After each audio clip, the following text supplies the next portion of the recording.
Dalam seni pewayangan, banyak sekali kisah yang disajikan.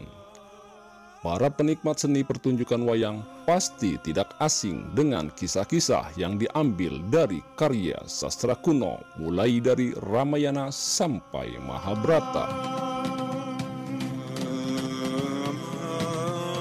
Bukan hanya itu, setiap pagelaran wayang pasti juga ada pesan yang hendak disampaikan oleh seorang dalang.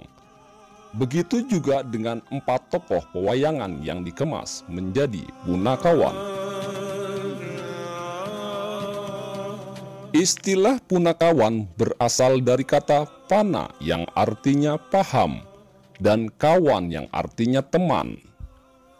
Jika mencari tokoh punakawan di naskah Mahabharata dan Ramayana, jangan heran jika tokoh punakawan tidak ada di sana. Punakawan merupakan tokoh pewayangan yang diciptakan oleh seorang pujangga Jawa.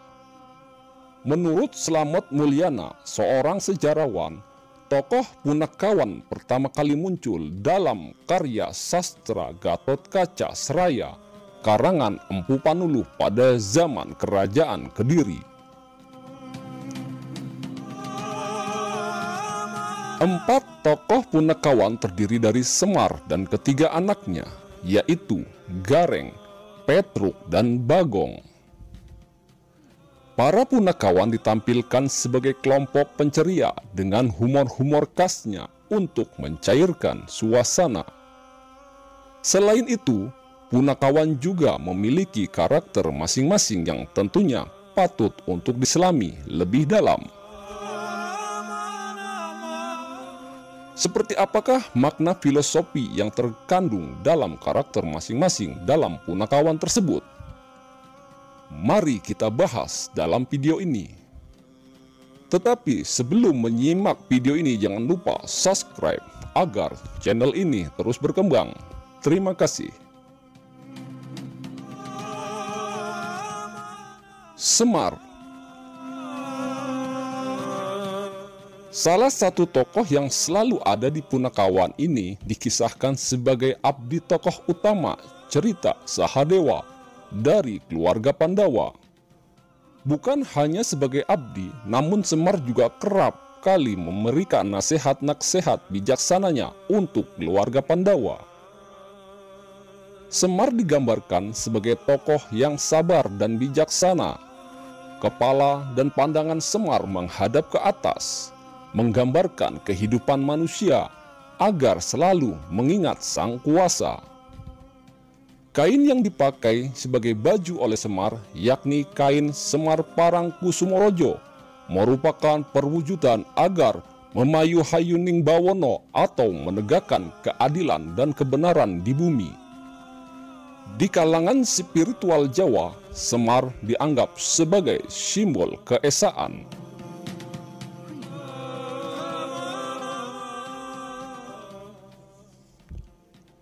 Gareng. Dalam cerita pewayangan Jawa diceritakan Nala Gareng adalah anak Gandarwa atau sebangsa jin yang diangkat anak oleh Semar. Pancal Parnor adalah nama lain Gareng yang artinya menolak godaan duniawi. Gareng memiliki kaki pincang. Hal ini mengajarkan agar selalu berhati-hati dalam bertindak. Dalam suatu cerita, Gareng dulunya adalah seorang raja. Namun, karena ia sombong, ia menantang setiap kesatria yang ia temui, dan dalam suatu pertarungan, mereka seimbang, tidak ada yang menang maupun kalah. Namun dari pertarungan itu, wajah Gareng yang awalnya rupawan menjadi buruk rupa. Gareng memiliki perawakan yang pendek dan selalu menunduk. Hal ini menandakan kehati-hatian meskipun sudah makmur. Tetapi harus tetap waspada. Matanya juling yang menandakan ia tidak mau melihat hal-hal yang mengundang kejahatan. Tangannya melengkung. Hal ini menggambarkan untuk tidak merampas hak orang lain.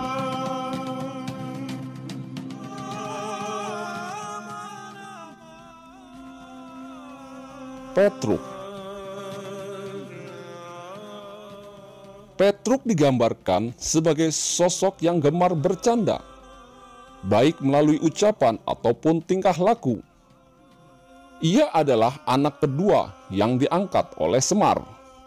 Nama lainnya yakni Kantong Bolong, yang artinya suka berdema.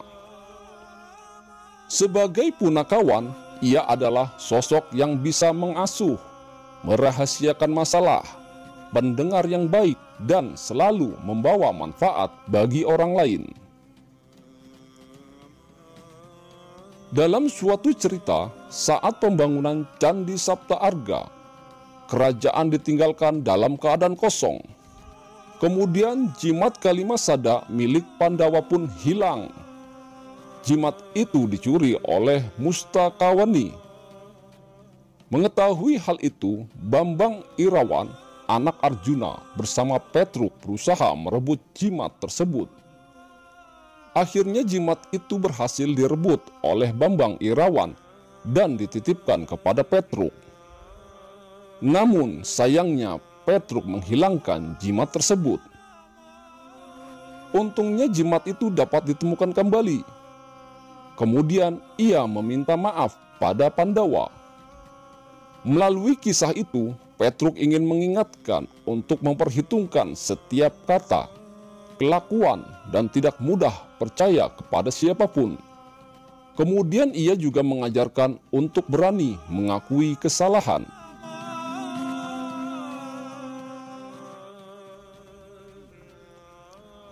Bagong. Bagong adalah anak ketiga yang diangkat oleh Semar. Diceritakan, Bagong adalah manusia yang muncul dari bayangan. Suatu ketika, Gareng dan Petruk minta dicarikan teman oleh Semar. Kemudian Sang Yang Tunggal berkata, "Ketahuilah bahwa temanmu adalah bayanganmu sendiri." Seketika sosok Bagong muncul dari bayangan. Sosok Bagong digambarkan berbadan pendek, gemuk, tetapi mata dan mulutnya lebar, yang menggambarkan sifatnya yang lancang namun jujur dan sakti. Ia kerap kali melakukan sesuatu dengan tergesa-gesa. Dari sikap Bagong yang tergesa-gesa itu justru mengajarkan untuk selalu memperhitungkan apa yang hendak dilakukan. Agar tidak seperti Bagong, tokoh pewayangan satu ini juga mengingatkan bahwa manusia di dunia memiliki berbagai watak dan perilaku. Tidak semuanya baik, sehingga setiap orang harus memahami watak orang lain, toleran, dan bermasyarakat dengan baik. Itulah sekelumit penjelasan tentang makna filosofis tokoh pewayangan Jawa. Semoga informasi ini bisa memberikan pengetahuan dan setidaknya bisa memberi manfaat bagi kita semua. Terima kasih sudah menonton video ini. Jangan lupa like, comment, and subscribe. Terima kasih.